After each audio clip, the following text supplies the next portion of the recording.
হযরত মুসা আলাইহিস সালামকে ফেরাউনের সামনে দ্বীনের দাওয়াত দেবার জন্য তিনি বিশেষভাবে তাকিদ দিয়েছেন।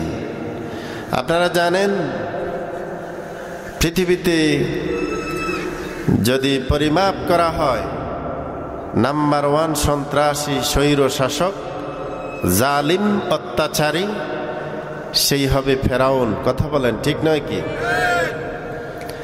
তো ফেরাউন চলে গেছে, তার উত্তরসূরিরা কি আছে না নাই? আছে। নামে বেনামে অমুসলিমদের মাঝেও থাকবে, মুসলমানদের মাঝেও থাকবে, তবে সেটা হবে মুনাফিকের স্টাইলে। ঠিক কিনা বলেন? আমরা আজ এই বিষয়ে সতর্কতা অবলম্বন করব। আমরা মুসলমান, আমরা অন্তরে কোনো নেফাকি, কপটতা, বক্রতা, ধোঁকাবাজি আল্লাহ এবং রাসূলের সাথে কখনো করব না ইনশাআল্লাহ। রাব্বুল আলামিন হযরত মুসা কালিমুল্লাহকে অর্ডার করলেন,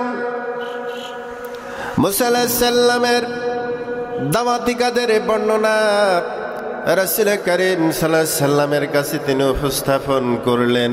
আল্লাহ বলছেন, ওয়া ইয নাদা রাব্বুকা মুসা নিতিল কওমাজ জালিমিন। আল্লাহ পাক বলেন, ওগো রাসূল, আপনি সেই সময় ছিলেন না, আপনি স্মরণ করুন সেই সময়ের কথা যখন মুসা আলাইহিস সালামকে আমি আপনার রব্বুল আলামিন ডাক দিলেন, মুসা তুমি সেই জালিমদের কাছে চলে যাও, জালিমদের কাছে চলে যাও। তার কারণ হলো কাওমা ফিরআউনা আলা ইয়াত্তাকুন, এমন এক সম্প্রদায়ের কাছে যাবে যারা হলো জালিম, যারা হলো ফেরাউনের গোষ্ঠী। ওই সমস্ত জালিমদের কাছে যাও, তারা কি আল্লাহকে ভয় করবে না? তারা কি সতর্ক হবে না? কি করে তারা আল্লাহকে বলে রইল?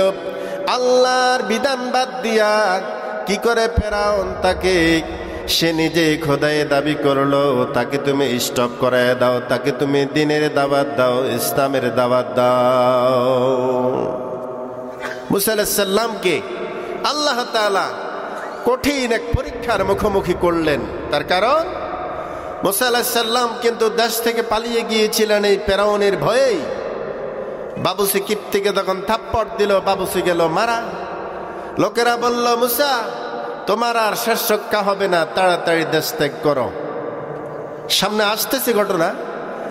তা আল্লাহ তাআলা বলছেন, এরা এমন এক জাতি, এরা হচ্ছে অভিশপ্ত, এরা হচ্ছে জালিম, এরা দেশের ভিতরে ইসলাম মানতে মানুষকে বাধা দেয়, এরা চায় কুফরিকে এবং শয়তানি যত মতবাদ আছে সব কিছু বিজয়ের বেশে থাকুক, আল্লাহকে যেন মানুষ ভুলে যায়, পরকাল যেন মানুষ ভুলে যায়, সবকিছু সেই ফেরাউন কায়েম করে দিল।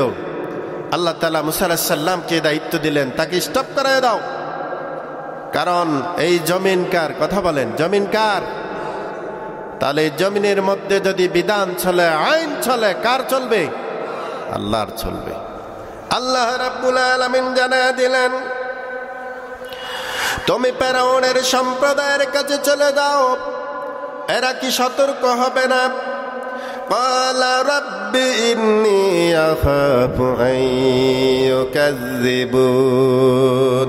হযরত মুসা আলাইহিস সালাম বললেন, ও আমার রব, আমার বড় ভয় হয়, আমার বড় ভয় হয়, আমি আশঙ্কা করি ওরা আমাকে মিথ্যাবাদী সাব্যস্ত করে ফেলবে।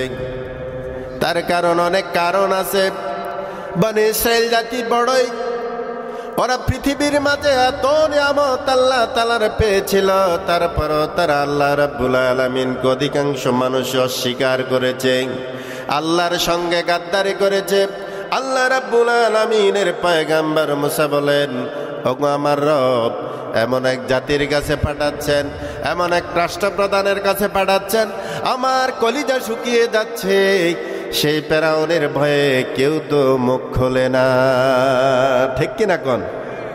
তাহলে আমি তো বলছিলাম ফেরাউন চলে যাবে, তার প্রেতাত্মারা থাকবে, ফেরাউন চলে যাবে, আসাদ থাকবে সিরিয়ার মধ্যে ফেরাউনের স্টাইলে, ঠিক কিনা কন? বাংলাদেশের ভূখণ্ড ওই ফেরাউনের স্টাইলে একজন জালিম ছিল কে ছিল না? কথা বলেন। যদি জালিম না হতো তাহলে কোরআনের মাহফিলে তো 144 জারি করার কথা ছিল না, বাস্তব কিনা? কথা বলেন। এজন্য মুসলমান যদিও রূপে দেখা যায় মুসলমান, নমুনায় দেখা যায় মুসলমান, ভিতরে কিন্তু নিপাকি, ভিতরে কুফরি লালন করে বাংলাদেশে মুসলমান সাজে। পার্শ্ববর্তী বন্ধু রাষ্ট্রে গেলে কখনো কখনো মূর্তি পূজা করে কপালে তিলক লাগায়, ঠিক কিনা কন? এজন্য বন্ধুগণ আমার, কখনো মুসলমান সাজে, কখনো মুনাফিকের রূপ ধারণ করে। এই ঈমান দিয়ে কশ্চিন কাল আল্লাহর জান্নাতে যাওয়া যাবে না। বলছিলাম পৃথিবীর নাম্বার 1 স্বৈর শাসক, নাম্বার 1 জালিম, নাম্বার 1 খোদাদ্রোহী ফেরাউনের কথা। মুসা আলাইহিস সালামের গলা শুকিয়ে যাচ্ছে তার কথা শুনে। মুসা আলাইহিস সালাম তো সেই শুআয়ব আলাইহিস সালামের কাছে চলে গিয়েছিলেন তার ভয়ে। 10 বছরের সেখানে অবস্থানের পর আল্লাহ রাব্বুল আলামিন তাকে নবুয়ত দিয়ে বললেন, মুসা রে চলে যাও ফেরাউনের কাছে, সে বড় বাড়াবাড়ি করতেছে, তাকে থামিয়ে দাও। রব বলতে যিনি বুঝায় তিনি হচ্ছেন আল্লাহ, ফেরাউন মিথ্যাবাদী খোদা। কথা বলেন না, ঠিক কিনা? এজন্য বন্ধুগণ আমার, আল্লাহ রাব্বুল আলামিন পয়গম্বর মুসা বললেন, ও আমার রব, আমি বড় আশঙ্কা করছি তারা আমাকে মিথ্যাবাদী সাব্যস্ত করবে। মুসা আলাইহিস সালাম এবার সামনে গিয়ে বলেন, ওয়ায়াদিকু সাদরি ওয়ালা ইয়ানতালিকু লিসানি ফাআরসিল ইলা হারুন। হযরত মুসা আলাইহিস সালাম বলেন, আল্লাহ, আমার অন্তর সংকীর্ণ হয়ে আসতেছে, আমার বক্ষ সংকীর্ণ হয়ে আসতেছে আল্লাহ, আমি বড় ভয় পাচ্ছি গো রব। ওয়ালা ইয়ানতালিকু লিসানি, আমি তো সাবলীল ভাষায় কথা বলতে পারি না, আমার মুখের জড়তা, আমি কেমনে গিয়ে তাকে দিনের দাওয়াত দিব? আমার সঙ্গে তুমি আমার ভাই হারুনকে তুমি আমার সঙ্গী বানিয়ে দাও। আল্লাহু আকবার বলেন। অন্য সূরা আল্লাহ বলেন, মুসা আলাইহিস সালামের মুখের জড়তা দূর করার জন্য তিনি একটা দোয়া করলেন, রব্বি শরহ লি সাদরি ওয়া ইয়াসসির লি আমরি ওয়াহলুল উকদাতাম মিন লিসানি ইয়াফকাহু কওলি। হযরত মুসা কালিমুল্লাহ দোয়া করলেন, ওগো আমার রব, আমার বক্ষকে তুমি উন্মুক্ত করে দাও। ওয়ায়াসসির লি আমরি, আমার যত কর্মকাণ্ড আছে, কাজকর্ম আছে, সব আমার জন্য সহজ বানিয়ে দাও। সুবহানাল্লাহ বলেন না? এবং আমার যে মুখের জড়তা আছে, ওয়াহলুল উকদাতাম মিন লিসানি, ওগো আমার রব, আমার মুখের যে জড়তা আছে, স্বাভাবিক ভাষা আমি তো কথা বলতে পারি না, কেউ যদি নাম জিজ্ঞেস করে বলতে অনেক সময় লাগে, কোনো কথার অ্যান্সার দিতে অনেক সময় লাগে, কোনো কিছু চাইতে গেলে স্বাভাবিকভাবে চাইতে পারি না। আমার মুখের জড়তা দূর করে দাও, আর আমি যে কথা বলি আমার কথাগুলো যেন জনগণ বুঝতে পারে সেই শক্তি দিয়ে দাও। আল্লাহু আকবার বলবেন না? এই দোয়া আমরা যারা টিচার ছাত্রদেরকে পড়াই তারাও এটা মুখস্থ করে, ঠিক নয় কি? কথা বলেন। তাহলে এটা মুখস্থ রাখতে হবে, আপনার জেহান শক্তি খুলে যাবে, কাজকর্ম সহজ হয়ে যাবে, জাতি আপনার কথা বুঝবে, আপনার পেছনে পেছনে দৌড়াবে, আপনার মাঝে যদি আদর্শ থাকে, ঠিক কিনা বলেন? এই জন্য বন্ধুগণ আমার, হযরত মুসা কালিমুল্লাহ বললেন, ওগো আমার রব, আমার বক্ষ সংকীর্ণ হয়ে আসতেছে, আমি তো স্বাভাবিকভাবে কথা বলতে পারি না, আমার ভাই মুসাকে আমার সঙ্গে পাঠান। মুসা, হযরতে মুসার ভাই হারুন, তিনি নবী ছিলেন না। আল্লাহ নবী মুসা কালিমুল্লাহ দোয়া করলেন, ওগো আমার রব, আপনি তাকে আমার সঙ্গে নবী বানায়া দেন, উনি স্পষ্ট ভাষায় কথা বলতে পারে, সুন্দর কণ্ঠের অধিকারী। এজন্য ওলামায়ে কেরাম বলেছেন সুন্দর কণ্ঠ দিয়ে আওয়াজ করা এই আয়াত থেকে তারা বের করেছেন জায়েজ আছে। আল্লাহু আকবার বলেন। আল্লাহর নবী বলেছেন তোমরা কোরআন তেলাওয়াত করো সুন্দর সুললিত কণ্ঠে। আরবদেরকে তোমরা ফলো করো কোরআন তেলাওয়াতের ক্ষেত্রে। এজন্য দেখবেন যে মুফাসসিরে কোরআনের কণ্ঠ সুন্দর তার ওয়াজে মানুষ কম হয় না বেশি হয়? একজন মুফাসসির ছিলেন, বাংলাদেশ নয় সারা দুনিয়ার শ্রেষ্ঠ দিনের দাঁড়ে ছিলেন আল্লামা দেলাওয়ার হোসাইন সাইদি রাহিমাহুল্লাহ। ঠিক কিনা কোন? যার কোরআন শোনার জন্য শুধু মুসলমানরাই না হিন্দুরা পর্যন্ত চলে যেত, খ্রিস্টানেরাও তার ওয়াজ শুনত, বৌদ্ধরাও শুনত।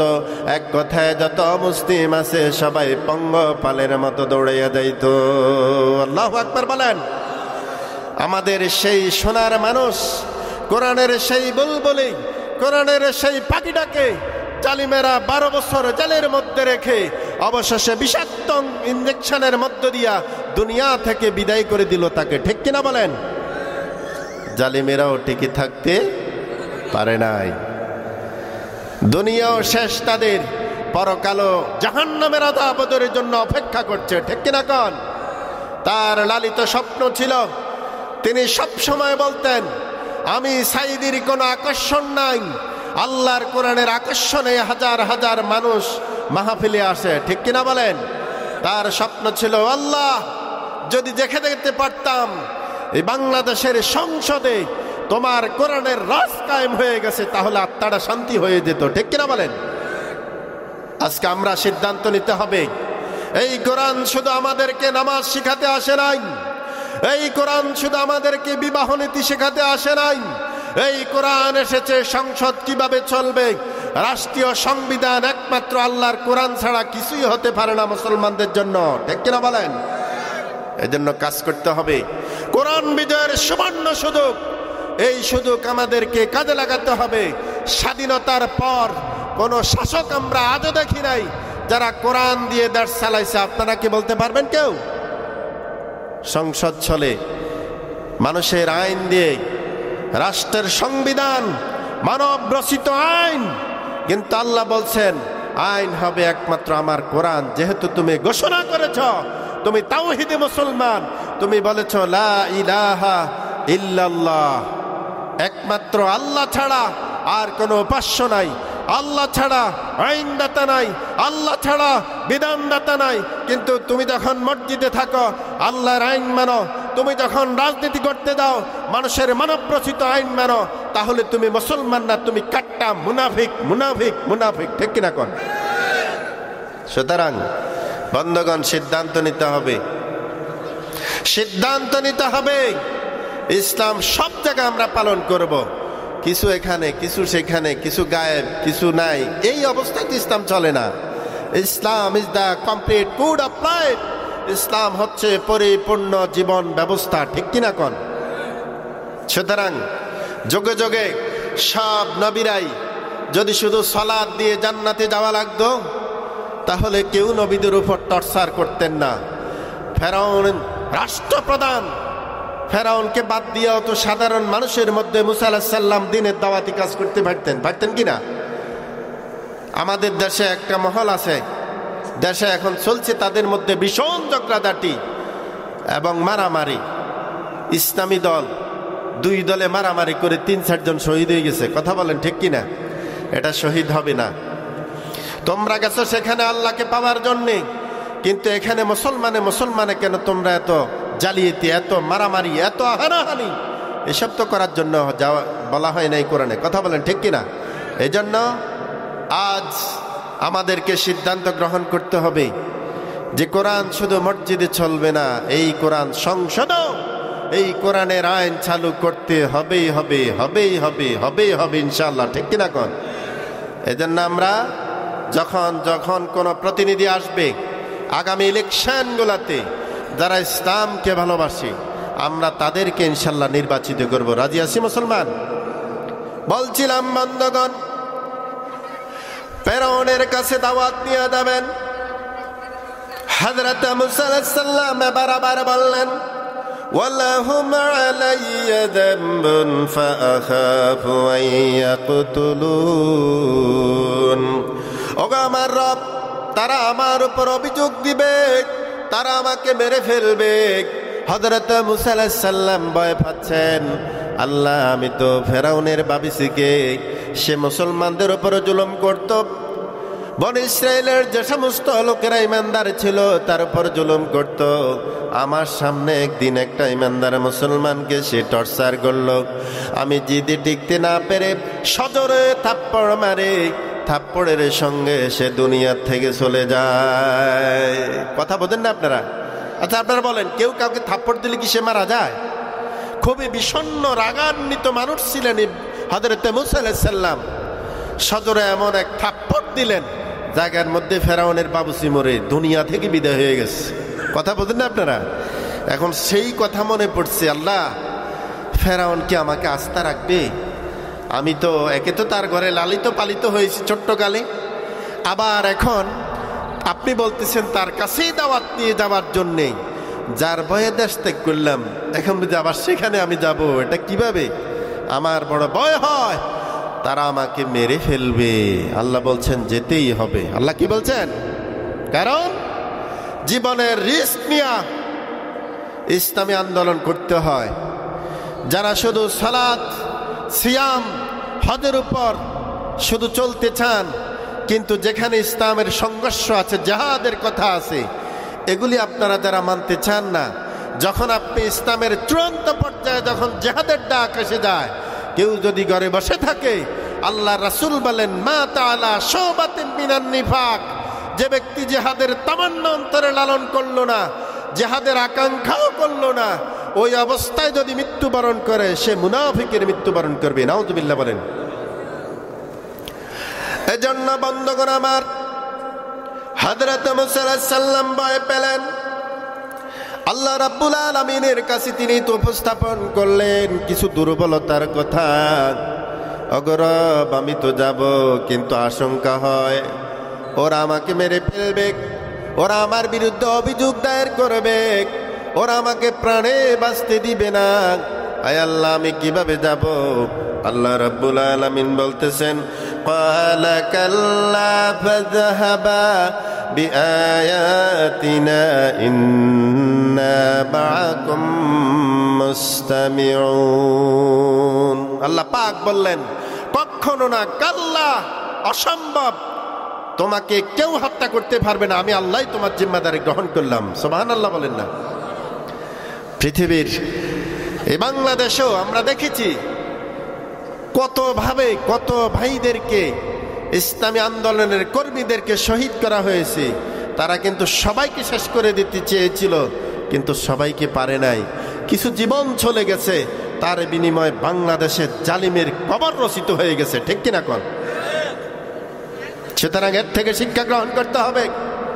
ভবিষ্যতেও যারা দেশ চালাবে, ইসলামের গায়ে আঘাত দিলে এই বাংলার জমিনে দাউ দাউ করে আবার আগুন জ্বলবে। ঠিক কিনা কোন? কেউ আপনাদেরকে ছাড় দিবে না, কারণ 95% মুসলমানের দেশে কেউ কোরআনের বিরুদ্ধে অবস্থান নিলে জনতা এটা কোনোদিন বরদাস্ত করবে না। এজন্য আল্লাহ রাব্বুল আলামিন হযরত মুসা আলাইহিস সালামকে অভয় দেখাচ্ছেন, কাল্লা, কখনো না, ফাযহাবা বিআয়াতিনা ইন্না মাআকুম মুস্তামিউন। তোমরা দুজনেই চলে যাও, ও মুসা, ও হারুন, তোমরা চলে যাও, ফেরাউনের কাছে গিয়ে দাওয়াত দাও, তার জাতিদের কাছে দাওয়াত দাও। আমি আল্লাহ রাব্বুল আলামিন তোমাদের সঙ্গে আছি। তোমরা যে কথোপকথন হবে, যেই দাওয়াতি কাজ করবে, যেই মেসেজ দিবে, আমি রাব্বুল আলামিন সব কথা তোমাদের শ্রবণ করব। আল্লাহু আকবার বলেন। তাহলে অভয় দেখাচ্ছেন কে? আল্লাহ পাক। মুসলমানদের সবচাইতে বড় অস্ত্র লা ইলাহা ইল্লাল্লাহ। আল্লামা সাইদি সাহেব তিনি এক মাহফিলে বলছিলেন, শুনে রাখো বেঈমানেরা, শুনে রাখো দেশদ্রোহী, ইসলামদ্রোহী স্বৈর শাসকেরা, তোমাদের হয়তো অস্ত্র থাকতে পারে। ও কাফেরেরা, তোমরা ভালো করে শুনে নাও, তোমাদের পরমাণু অস্ত্র থাকতে পারে, অ্যাটম বম থাকতে পারে, আমাদের কাছে এমন এক অস্ত্র আছে যেটা অ্যাটম বোমকে হারিয়ে দেয়, যেটা পরমাণু বোমার চাইতে আরো বেশি শক্তিশালী। সেই অস্ত্রের নাম হচ্ছে লা ইলাহা ইল্লাল্লাহ মুহাম্মাদুর রাসূলুল্লাহ। জোরে বলি আল্লাহু আকবার। মুসলমান তো তাকবীর দিয়েই সেই হযরতে শাহজালাল ইয়ামানি রহমতুল্লাহ আলাই গৌর গোবিন্দের 7 তলা বিল্ডিং শুধু আজান দিয়া, আজানের ধ্বনির মধ্য দিয়া 7 তলা বিল্ডিং ভেঙে মাটির সাথে মিশে গেছে, ঠিক কিনা বলেন? সেই আজান দুনিয়াতে এখন আছে না নাই? আছে। এই জন্য মুজাহিদ হতে হবে ভাই। আপনি শুধু মুসল্লি হবেন না, আপনি শুধু মুসলমান হবেন না, আপনি শুধু মুত্তাকি হবেন না, আপনাকে মুজাহিদ আল্লাহর রাসূল বলছেন, আল্লাহ তাআলাও বলেছেন একজন মুসলমানের আরেকটা নাম হচ্ছে মুজাহিদ, মানে যোদ্ধা। কখনো কখনো আল্লাহ আপনার কাছে জীবন চাইবে, আসো কে আসো আমার দিন এই জমিনে বিজয় করার জন্যে, তোমাদেরকে জিহাদ করা লাগবে, জিহাদ, সংগ্রাম, লড়াই। যতক্ষণ না পর্যন্ত জমিন থেকে শিরক মূলোৎপাটন না হবে, যতক্ষণ না পর্যন্ত কুফরি মূলোৎপাটন না হবে, ততক্ষণ পর্যন্ত তোমাদেরকে জমিনের মধ্যে জিহাদ চালিয়ে যেতেই হবে, ঠিক কিনা কোন? এজন্য আলেমরা ওয়াজ করে এটা একটা জিহাদের অংশ। কেউ বই লিখতেছে ইসলামের পক্ষে, এটা একটা জিহাদের অংশ। জিহাদের চূড়ান্ত রূপ হলো আল্লাহর রাস্তায় সশস্ত্র মোকাবেলা করা কাফেরদের বিরুদ্ধে, যারা ইসলামকে দমিয়ে দিতে চায়, ইসলামকে পৃথিবী থেকে মুছে ফেলে দিতে চায়, কোরআনকে মুছে ফেলে দিতে চায়, তাদের বিরুদ্ধে জিহাদের যে জিহাদের ডাক আসবে চূড়ান্ত, সেটাই হলো আসল জিহাদ। কথা বলেন ঠিক কিনা? আল্লাহ পাক বলেছেন অপরাধে وقاتلوهم حتى لا تكون فتنة ويكون الدين كله لله। হে ইমানদারগণ, তোমরা লড়াই করো, সংগ্রাম চালিয়ে যাও ততক্ষণ পর্যন্ত যতক্ষণ না দুনিয়ার মধ্য থেকে ফিতনা ফাসাদ দূর হবে। ওলামায়ে কেরাম, মুফাসসিরিনে কেরাম বলেছেন ফিতনা মানে শিরিক। আসল ফিতনা হলো শিরিক। আসল ফিতনা কি? শিরিক। কারণ একটা মুসলমান যদি শিরিক করে, তার নামাজও শেষ, রোজাও শেষ, হজ শেষ, জিহাদ শেষ, সব শেষ। মুসলমান কখনো শিরিক করতে পারে না, ঠিক কিনা কোন? কিন্তু দুঃখজনক হলো সত্য, কিছু মুসলমান আছে ডাইরেক্ট পীর সাহেবের পায়ে গিয়ে সেজদায় পড়ে, আছে না নাই? কিছু মুসলমান আছে মাজারে গিয়ে সেজদা দেয়, আছে না নাই? কিছু আছে কবরে গিয়ে সেজদা দেয়, এরকম আছে না নাই? এরা মুনাফিক, এদের ঈমান থাকতে পারে না, এদের ঈমান থাকতে পারে না। যারা করেছেন অতীতে তওবা করেন, মৃত্যুর আগে যদি তওবা না করেন, মনে রাখবেন এই শিরিকের কারণে আপনার সব আমল বরবাদ। এই ভাঙ্গা ঈমান দিয়া, বাটফারি মার্কা ঈমান দিয়া কখনো আপনি আল্লাহর জান্নাত পাইবেন না, ঠিক কিনা কোন? সেজন্য ভাইরা আমল করবেন, শিরিক করা যাবে না, কুফরি করা যাবে না, নিফাকি লালন করা যাবে না। এই 3 জিনিস থেকে যদি বিরত থাকতে পারেন আর ঈমান থাকে, তাহলে আপনি একটা সময় আল্লাহর জান্নাতে যাবেনই, রাসূল বলছেন, সুবহানাল্লাহ বলি। সুতরাং আমরা তাওহীদি মুসলমান হব। এই তাওহীদের দাওয়াত দেবার জন্য মুসা আলাইহিস সালাম চলে গেছেন কার কাছে? কথা বলতে হবে, কার কাছে? তিনি কি ভয় পাইছেন? সাময়িক একটু আশঙ্কা করছেন। যখন আল্লাহ বললেন কাল্লা, ভয় নাই, কখনো অসম্ভব, তোমাকে কেউ শেষ করতে পারবে না, আমি আল্লাহ তোমাকে সেফটি দিব। জোরে বলেন সুবহানাল্লাহ। আল্লাহ পাক রব্বুল আলামিন সেই চিত্রটা তুলে ধরলেন। فَأَتِيَا فِرْعَوْنَ فَقُولَا إِنَّ رَسُولُ رَبِّ الْعَالَمِينَ। হযরত মুসা আর হারুন উভয় ভাই চলে গেল। কি আশ্চর্যজনক খবর! 2 ভাই নবী। পৃথিবীর মাঝে এমনটা খুব কমই হয়েছে। গতকাল আমরা একটা মামলার আসামি দেখলাম। সেই স্বৈর শাসকের শাসন আমলে বাংলাদেশের 2 জন আসামি দুনিয়ার দৃষ্টিতে, মানুষের দৃষ্টিতে হয়তো খারাপ। তারা ইসলামী আন্দোলন করার কারণে বাবাও করে ইসলামী আন্দোলন, ছেলেও করে ইসলামী আন্দোলন। মাসের পর মাস, বছরের পর বছরে জেলখানায় ছিল। গতকাল তারা জালিমের কারাগার থেকে মুক্তি লাভ করেছে। সুবহানাল্লাহ বলেন। আশ্চর্য! বাবার ছেলে একই জেলে, একই কারাগারে ছিল, কোনো অপরাধ নাই, জেনা করে নাই, মানুষ খুন করে নাই, মদ পান করে নাই। তারা শুধু ইসলামী আন্দোলন করেছে, এটাই তাদের অপরাধ। এটাই তাদের কি? আপনারা যারা যুবকেরা বিশেষ করে, এই ভিডিওটা ভাইরাল হয়েছে কি হয় নাই? কথা বলো না। হয়েছে। বাবার ছেলে, নাটোরে এই ঘটনা। তো এখন ওই জালিমের সাজানো কারাগার থেকে আস্তে আস্তে সবাই মুক্তি পাচ্ছে, ঠিক কিনা কোন? তো বলছিলাম, হযরতে মূসা এবং হারুন আলাইহিস সালাম তারা উভয়ে চলে গেলেন ফেরাউনের কাছে দাওয়াত নিয়া। হযরতে মূসা আর হারুন তারা উভয়ে গিয়ে বললেন, ইন্না রাসূল রাব্বিল আলামিন, আমরা হচ্ছি আল্লাহ রাব্বুল আলামিনের পক্ষ থেকে দূত, বার্তাবাহক, রাসূল। যখন তারা তাফসীরে আসছে, যখন তারা দরজায় গিয়ে আঘাত করলো, রাতের বেলায় গেছে তারা দুবাই, তখন দারোয়ান বলছে, কে? বলছে, আমরা আল্লাহর পক্ষ থেকে রাসূল হিসেবে আসছি। কোন পাগল ছাগল আসছে? নাউজুবিল্লাহ। রব আবার কে?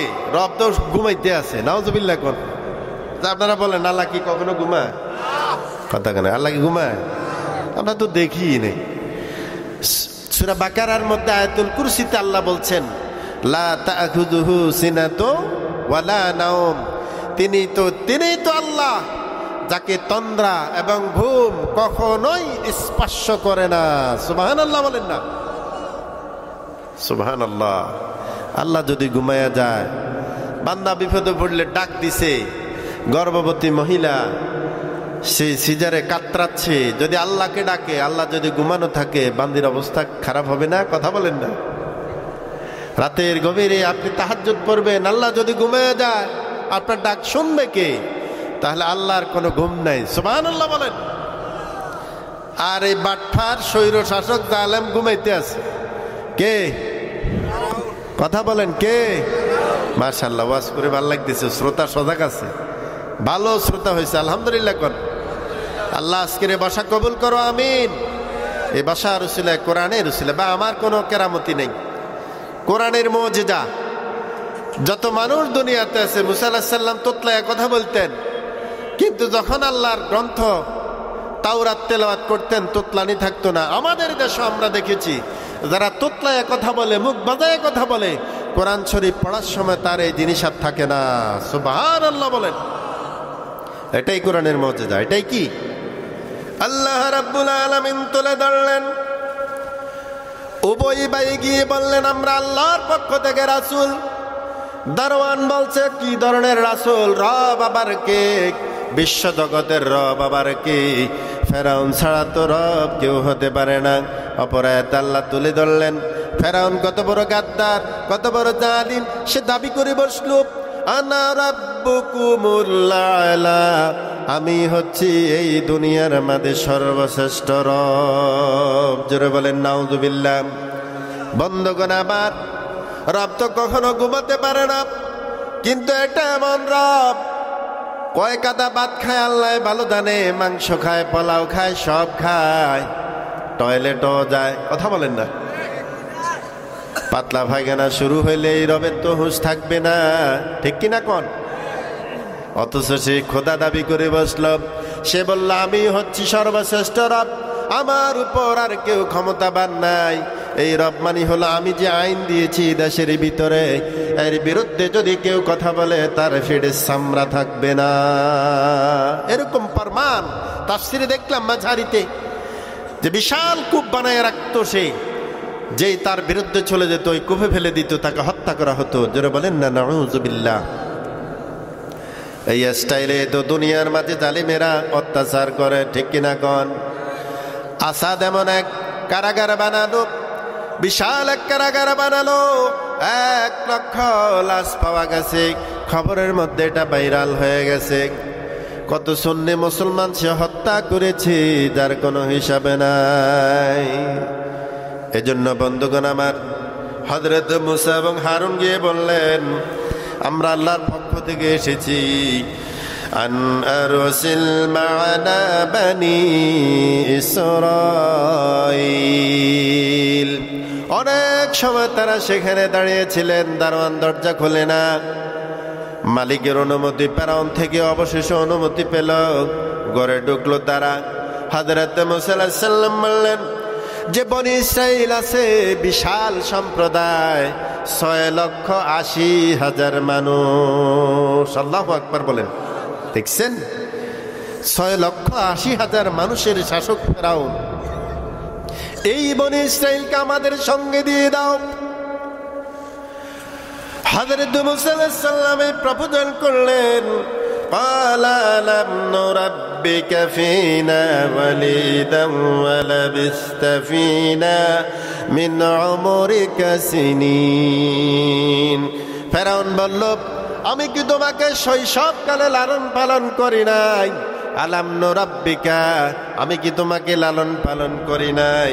ফীনা ওয়ালিদান, কিরে তুই তো সেই মুসা, ছোট্ট কালে যখন তুই বাঁচতে বাঁচতে নদীতে বাঁচতে বাঁচতে আমার রাজমহলের ঘাটে এসে তোমার যখন বাঘ ঠেকলো, আমরা এটাকে স্বামী স্ত্রী তুলে আনলাম, ফুটফুটে সুন্দর। আমি তোমাকে হত্যা করার জন্য উদ্যত হয়েছিলাম, কিন্তু আমার স্ত্রী আসিয়া সেদিন বলছিল, না, এই গাধাটাকে হত্যা করা যাবে না, আমাদের সন্তান নাই, আমরা নিঃসন্তান। এত সুন্দর বাচ্চা কি কেউ মারে নাকি? সুবহানাল্লাহ বলেন। আমাদের সরকার দেখেন, এখান থেকে কিছু শিক্ষা আছে। যে জালিমের ঘরে আল্লাহ মুসাকে লালন পালন করলো, সেই কিন্তু ফরমান জারি করে দিয়েছিল, ইউযাব্বিহু আবনাকুম ওয়া ইস্তাহিয়ু নিসাকুম। আল্লাহ বলছেন, ফেরাউনের শাসন ছিল সব ছেলেদেরকে মেরে ফেলতো হওয়ার সঙ্গে সঙ্গে। কারণ সে এক সময় সব স্বপ্ন দেখেছিল আগুন এসে তার রাজপ্রাসাদ জ্বালিয়ে ভস্ম করে দিয়েছে। ঘুম ভেঙে যায় ফেরাউনের। তখন সে তার গণকদেরকে ডাকলো, ডাকার পর বলছে, আমি এটা কি স্বপ্নে দেখলাম, এটা ব্যাখ্যা করো। তারা বলছে, লক্ষণ কিন্তু ভালো না, লক্ষণ কিন্তু 12টা বাজবে। তো তাহলে কি করা যায়? কেমন এক ছেলে এই দেশে জন্ম লাভ করবে যে এই ছেলে আপনার ক্ষমতা খাইয়ে লাগবে। সুবহানাল্লাহ বল। এখন ফরমান জারি করে দিল, আজ থেকে যত পুত্র সন্তান জন্ম লাভ করবে তাকে হত্যা করতে হবে। নাউজুবিল্লাহ। কোন লাখ লাখ শিশু সে হত্যা করেছে। আর যত কন্যা সন্তান ছিল ওগুলাকে জিন্দা রেখে দিত। ইউযাব্বিহু আবনাকুম ওয়া ইস্তাহিয়ু নিসাকুম।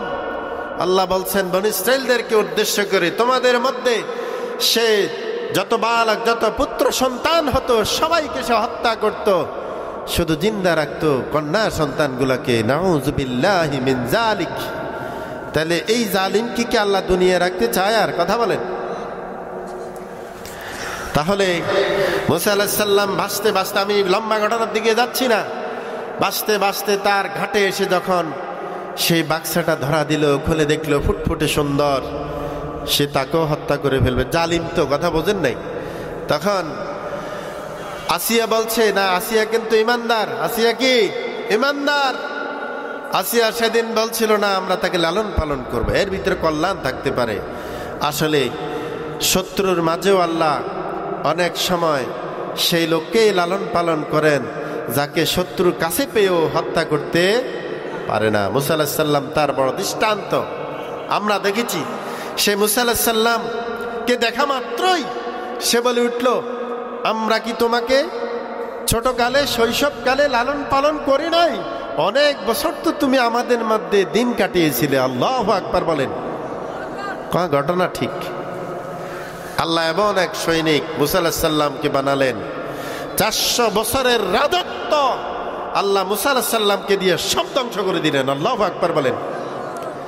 যে কথাটা বলছিলাম, তাফসির মিলান আমাদের দেশের প্রধানমন্ত্রী তৈরি করেছিলেন, 57 জন সেনা হত্যার মধ্য দিয়ে তিনি চেয়েছিলেন বাংলাদেশের সেনাবাহিনীর কোমর ভেঙে দেই, তাহলে আমার ক্ষমতার মেয়াদ ক্লিয়ার হবে। কথা বলেন ঠিক কিনা? এবং যেই সমস্ত সৈনিকেরা তিনি নিয়োগ দিয়েছিলেন, ওই সৈনিকেরাই এক সময় তার বিরুদ্ধে চলে যায় 24-এর গণ আন্দোলনে। বাস্তব না বাস্তব? কারণ জুলুম যখন বেড়ে যায়, অত্যাচার যখন বেড়ে যায়, আল্লাহ রাব্বুল আলামিন মাজলুমদের পক্ষে দাঁড়িয়ে যান। জালিমের পতনের জন্য যা করার দরকার আল্লাহ তাআলা কখনো যখন নমরুদ এসেছিল বাতিলের রূপ ধরে, আল্লাহ সত্যের সেনা নায়ক হিসেবে পাঠিয়েছিলেন হযরত ইব্রাহিম আলাইহিস সালামকে। ঠিক কিনা কোন? যখন বাতিল এসেছিল ফেরাউনের স্টাইলে, আল্লাহ তখন হকের পক্ষে ইসলামের মহাসৈনিক হিসাবে পাঠিয়ে দিলেন মুসা আলাইহিস সালামকে। ঠিক নয় কি? যখন বাতিল এসেছে আবু জাহেলের বেশে, আবু লাহাবের বেশে, আবু সুফিয়ানের বেশে, আল্লাহ পাঠিয়ে দিলেন বিশ্বের নাম্বার 1 সেনাপতি, নাম্বার 1 পয়গম্বর জনাবে মুহাম্মদুর রাসূলুল্লাহ সাল্লাল্লাহু আলাইহি ওয়াসাল্লাম।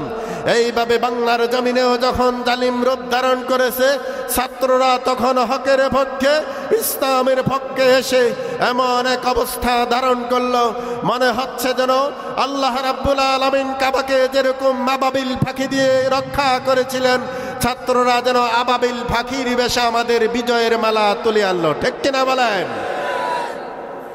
আল্লাহ কবুল করে জোর বলে আমিন। এই স্বাধীনতা যেন হেফাজত হয়। আমরা পাকিস্তানিও না, আমরা হিন্দুস্তানিও না। ঠিক কিনা কোন? আমাদের পরিচয় বাঙালি। আমাদের পরিচয় কি? আমাদেরকে ট্যাগ লাগানো হয় পাকিস্তানি, আমরা বলি তোরা হইলি হিন্দুস্তানি। ঠিক কিনা কোন? মূলত আমাদের ভাষ্য হবে আমরা কারো ধার ধারি না, আমরা পাকিস্তানিও না, আমরা হিন্দুস্তানিও না, আমাদের পরিচয় বাঙালি এবং আমরা মুসলমান। ঠিক কিনা কোন? এজন্য বন্ধুগণ আমার, আল্লাহ রাব্বুল আলামিন বললেন ফেরাউনের কন্ডিশন কি হলো? যখন মুসা আলাইহিস সালাম দাওয়াত দিলেন আমি তো আল্লাহর পক্ষ থেকে রাসূল, সে তখন আসমকা খায় উঠল, চোখগুলি তার রক্তিম আকার ধারণ করলো, নাসিকা চিটকানো আরম্ভ করলো, চোখ কপালে উঠে গেল। কি বলো তুমি? তুমি কি সেই মুসা নয় যাকে আমরা ছোটকালে লালন পালন করেছিলাম আমাদের ঘরে অনেক বছর, 1 বছর আর 2 বছর না? আল্লাহ রাব্বুল আলামিন বলেন, এরপরে ফেরাউন বলল ওয়াফাআলতা ফাআলাতাকাল্লাতী ফাআলতা ওয়া আনতা মিনাল কাফিরিন। তুমি যাই করেছো করেছো, তবে তুমি বড় কৃতজ্ঞ। ফেরাউনে বলতেছে। কে বলতেছে? এখানে কাফের মানে কাফের না, মানে অকৃতজ্ঞ। তোমার এত বছর লালন পালন করলাম এবং আমার সেই বাবুসিকেও তুমি হত্যা করেছ, তুমি বড়ই অকৃতজ্ঞ। আসলে সে অকৃতজ্ঞ না, মূলত মুসা আলাইহিস সালাম হলেন আল্লাহর নাম্বার 1 পয়গম্বরদের একজন। ঠিক কিনা কোন? তো তখন প্রিয় সাথী ও বন্ধুগণ, এই যে অবস্থাটা ধারণ করলো হযরতে মুসা আলাইহিস সালাম, কিন্তু তখন যদি স্বজন প্রীতি দেখাতেন, স্বজন প্রীতি যদি তিনি দেখাতেন যে আমি তো আসলে ছোটকালে লালিত পালিত হয়েছি তার আপনার ঘরে, আমি আপনাকে মেনে নিলাম, তাহলে কি আপনারা বলেন এই কাজ কি ঠিক হতো? মুসা আলাইহিস সালামের কথা বলেন। এজন্য আমরা মসজিদে ইমামেরা যখন হকের কথা বলি, তখন অনেক সময় সভাপতি সেক্রেটারিদের মাথা গরম হয়ে যায় যে হুজুর আমাদের বিরুদ্ধে কথা বলে। আছে না নেই? আছে। আসলে না ভাই, আপনার বিরুদ্ধে কথা বলতেছে আল্লাহ, আমরা তো বলি না। কোরআন কি আমাদের বানানো? এক লোক সুদ খায়, এখন এই হুজুর সুদের বিরুদ্ধে ওয়াজ করলেন, সুদী ব্যক্তি যদি মনে করে হুজুর মনে আমারে টার্গেট করেই ওয়াজ করতেছে। আছে না এরকম? সুদের সাথে কম বেশ সব জায়গায় মানুষ জড়িত। আছে না নাই? আপনাদের এদিকে হয়তো নাই আর কি, সবাই ভালো মানুষ। কি এদিকেও বেজার আছে নাকি? আপনারাই ফতুয়া দেন, সুদ খাওয়া কি জায়েজ নাকি না জায়েজ, হালাল নাকি হারাম? তাহলে আজ থেকে সিদ্ধান্ত নেই এই সুদের কারবার আমরা ছেড়ে দেব ইনশাআল্লাহ। আল্লাহ রাসূল বলেছেন যে ব্যক্তি 1 টাকা দিরহাম রিবান, 1 টাকা সুদ খায়, সে যেন 36 বার গুনাহ, জেনার কাজ করলে যেই গুনাহ হয়, 36 বার জেনা করলে যেই গুনাহ হয়, 1 টাকা সুদ খেলে সেই গুনাহ তার আমল নামায় লেখা হয়। জোরে বলেন না নাউজুবিল্লাহ। এখন খাবেন না খাবেন এটা ব্যাপার আপনাদের, মেসেজ দিয়া গেলাম, কথা বোঝেন নাই? এই জাতীয় ভেজাল আমাদের সমাজে কম না বেশি? বন্ধুগণ আমার, এজন্য বলতেছিলাম, মুসা আলাইহিস সালাম ফেরাউনের কথায় নরম হলেন না। আল্লাহর তাওহীদের দাওয়াত তিনি দেওয়া আরম্ভ করলেন। ক্বালা ফাআলতুহা ইযান ওয়া আনা মিনাদ দাল্লিন। আমি সেটা করেছি, ওই যে বাবুসিকে হত্যা করেছে এটাও সে তুলে ধরেছে। তখন মুসা আলাইহিস সালাম বললেন, আমি ইচ্ছা করে এমনটা করি নাই, অজ্ঞতাবশত আমি সেই কাজ করে ফেলেছি, আমার রব আমার সেই গুনাহ মাফ করে দিয়েছেন। সুবহানাল্লাহ বলেন। এজন্য একটা মাসালা আছে, ফতোয়া আছে আমাদের, নবীদের কিছু ভুলভ্রান্তি অনেক সময় হয়, আল্লাহ সেটা সঙ্গে সঙ্গে শুধরে দেন এবং ভুলভ্রান্তিগুলো সব মাফ হয়ে যায়। সুবহানাল্লাহ বলেন। নবীরা হচ্ছেন মাসুম, নবীরা কি নিষ্পাপ। এই আকীদা আমাদের লালন করতে হবে। আহলে সুন্নাহ ওয়াল জামাতের আকীদা হচ্ছে কোন নবীর কোনো গুনাহ নাই, সব আল্লাহ মসৃণ করে দিলেন, মাফ করে দিলেন। আল্লাহু আকবার বলি। এজন্য বন্ধুগণ আমার, এরপরে মুসা আলাইহিস সালাম বললেন, আমার ভুলবশত সেই কাজ হয়ে গেছে। ফাফারারতু মিনকুম লাম্মা খিফতুকুম ফাওয়াহাবা লি রাব্বি হুকমান ওয়া জাআলানি মিনাল মুরসালিন। জোরে বলি আল্লাহু আকবার। হযরত মুসা আলাইহিস সালাম বললেন, আমি তোমাদের ভয়ে দেশ থেকে পালিয়ে গিয়েছিলাম, আমি মাদায়েন শহরে চলে গিয়েছিলাম, শুআয়ব আলাইহিস সালামের কাছে ছিলাম। তিনি যখন আমি তার বাড়িতে হাজির হই, উপযুক্ত 2টা কন্যা ছিল, তিনি শর্ত আরোপ করে দিলেন, মুসা রে, ও মুসা, যদি 10 বছর আমার এখানে তুমি থাকো, 10 বছর পর যদি তোমার মেয়াদ পূর্ণ হয়, চুক্তি যদি পূর্ণ করতে পারো, আমার যে সুন্দরী 2টা কন্যা আছে, যেদিন 10 বছর পূর্ণ হয়ে যাবে, আমি শুআয়ব তোমার হাতে আমার একটা কন্যা সন্তান তুলে দিব। আল্লাহু আকবার বলেন। সেখানে 10 বছর থাকার পর ফেরাউনের কাছে আসলেন দিনের দাওয়াত নিয়ে, সে কথায় তিনি তুলে ধরলেন, আমি তোমাদের ভয়ে দেশে পালিয়ে গিয়েছিলাম, আমি তোমাদের আশঙ্কায় দেশে পালিয়ে গিয়েছিলাম। এরপরে শোনো রে ফেরাউন, ফাওয়াহাবা লি রাব্বি হুকমান ওয়া জাআলানি মিনাল মুরসালিন। আমার রব আমাকে হিকমত দিয়েছেন, প্রজ্ঞা দিয়েছেন, বিজ্ঞানসম্মত ইলম দিয়েছেন। এমন ইলম আল্লাহ রাব্বুল আলামিন নবীদেরকে দিয়েছেন, দুনিয়ার কোনো মানুষকে আল্লাহ সেটা দেন নাই। আল্লাহু আকবার বলেন। এজন্য নবীদেরকে যারা ফলো করবে, নবীদেরকে যারা মানবে, নবীদের জ্ঞান সে লাভ করবে, সত্য পথের উপর চলতে পারবে। যে জ্ঞান দিয়া সমাজ আলোকিত হয়ে যাবে, যে জ্ঞান দিয়ে রাষ্ট্র আলোকিত হয়ে যাবে, পরিবার সুন্দর হয়ে যাবে, ব্যক্তির ভিতর বাহির সুন্দর হয়ে যাবে, আখলাক হাসানা অর্জিত হয়ে যাবে, এমন মানুষের জন্যই আল্লাহর জান্নাত অপেক্ষা করে। ঠিক কিনা কোন? চরিত্র হবে নবীদের মতো, চরিত্র ডিপজল মার্কা চরিত্র হওয়া যাবে না। কথা বলো যুবকেরা, ঠিক কিনা? চরিত্র তোমার কোন নায়কের মতো হবে না।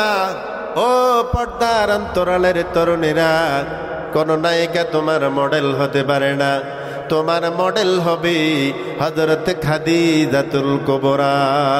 ঠিক নয় কি? তোমার চরিত্র হবে মা ফাতেমা, তোমার চরিত্র হবে মারিয়াম আলাইহাস সালাম।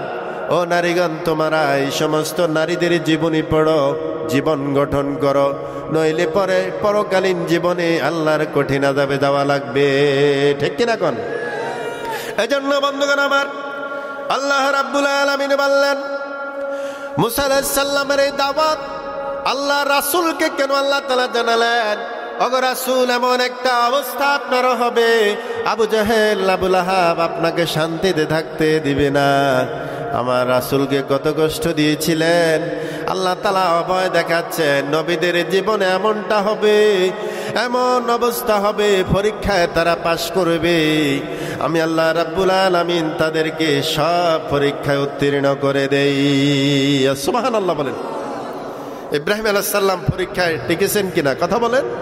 মুসা আলাইহিস সালামও টিকেছেন।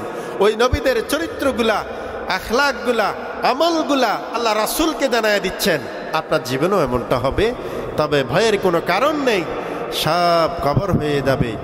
আবু জাহেলের বাড়ি টয়লেটে পরিণত হয়ে যাবে, ঠিক কিনা কট? সুতরাং আমরা দেখেছি আমাদের দেশও বড় বড় যে ক্লাবগুলা ছিল, ওই যে বাইদির, এখন এগুলা শৌচাগার হয়ে গেছে। কি হয়ে গেছে আপনারা দেখেন না এগুলা? হায় রে, আফসোস লাগে। যদি ভালো কিছু দিয়ে মানুষকে মন জয় করতে পারতেন, তাহলে আজও তাদেরকে স্মরণ করা যেত, ঠিক কিনা কোন? এজন্য আগামীর প্রজন্মের প্রতি উলামায়ে কেরামের দাওয়াত, কোরআন বিজয়ের এক সুবর্ণ সুযোগ আসছে এখন, কথা কয় না? কোরআন বিজয়ের সুযোগ। এই বিজয় যদি হাতছাড়া হয়, যারা আপনারা কোরআনের বিরুদ্ধে ভোট দিবেন, ওয়াল্লাহি আল্লাহর কাছে জবাব দিতে হবেই হবে, ঠিক কিনা বলেন? আল্লাহ আমাদের সবাইকে তুমি কোরআনের সপক্ষে থাকার তৌফিক দান করুন। আল্লাহর পয়গম্বর মুসা আলাইহিস সালাম বললেন, আমি অজ্ঞতা সারে তাকে হত্যা করেছিলাম। আল্লাহ রাব্বুল আলামিন আমাকে এখন জ্ঞান দিয়েছেন, হিকমত দিয়েছেন, স্পেশাল জ্ঞান দিয়েছেন। সব নবীরাই ছিলেন বিজ্ঞানী। যেই লোক সমাজ পরিবর্তন করে তিনিও একজন বিজ্ঞানী। শুধু কম্পিউটার আবিষ্কার করা এটা বিজ্ঞানের কাজ হতে পারে না। এমন জিনিস আবিষ্কার হয়েছে, আমাদের চরিত্র এখন দিন দিন আরো ধ্বংস হচ্ছে। কি লাভ এই মোবাইল দিয়ে? লাভের চাইতে লস, কথা কয় না? লস। এক একটা যুবক রাতে কি আর ঘুমায়? এক একটা তরুণী রাতে মোবাইল ফেলি কি আর ঘুমাইতে পারে? সারা রাত সেটিংয়ে চলে যায়, ঠিক না? কথা বলেন। তাহলে এই মোবাইল আমাদের জন্য আশীর্বাদ নয়, এই মোবাইল আমার যুবক যুবতীদের জন্য ধ্বংস ছাড়ার কিছুই না। সুতরাং এই প্রযুক্তিকে যেন আমরা ভালো কাজে ব্যবহার করতে পারি, আল্লাহ তাআলা আমাদের তৌফিক দান করুন। জোরে বলি আমিন। একজন মুজাহিদ কখনো বসে থাকে না, বসে থাকে না। যতই আসুক বাধা, যতই আসুক বিপদ, ব্যঙ্গে পড়ে না, ঠিক কিনা? একজন মুজাহিদ কখনো বসে থাকে না, বসে থাকে না। যতই আসুক বাধা, যতই আসুক বিপদ, ব্যঙ্গে পড়ে না, ব্যঙ্গে পড়ে না। অর্থবিত্ত নাই বা থাকলো তার, নাই বা থাকলো সাজানো সংসার। অর্থবিত্ত নাই বা থাকলো তার, নাই বা থাকলো সাজানো সংসার।